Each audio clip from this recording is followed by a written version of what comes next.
Don't give me your voice of God speech. Papa, there was a time when you could have saved me by letting me marry a boy who was still young and clean. No, but you drove him away. You drove him out of St. Cloud.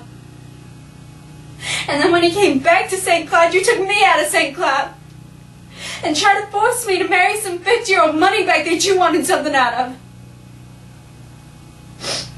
And then another, and all of them ones that you wanted something out of. Papa, I had God. And so Chance went away and he tried to compete and tried to make himself big as these big shots you wanted me for a bond with.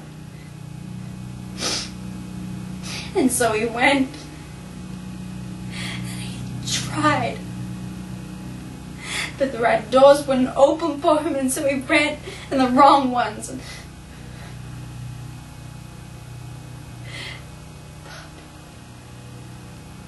Papa, you married for love?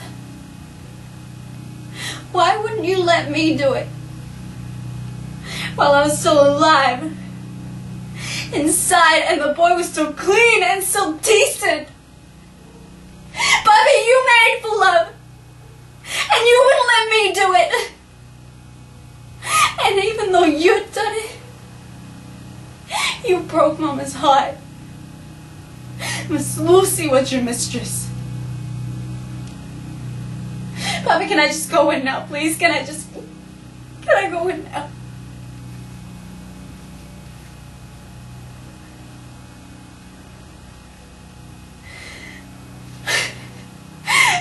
I'm so sorry I brought this embarrassment on you.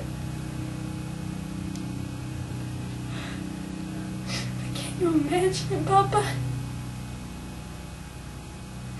I felt worse than embarrassed when I found out that Dr. George Scudder's knife cut the youth out of my body. He left me an old and childless woman. Dry and cold and empty.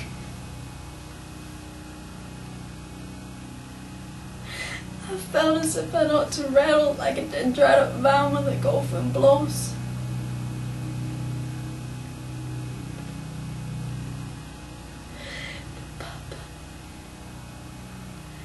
Papa, I won't embarrass you anymore. I made up my mind about something. If they'll let me, accept me. I'm going into a convent.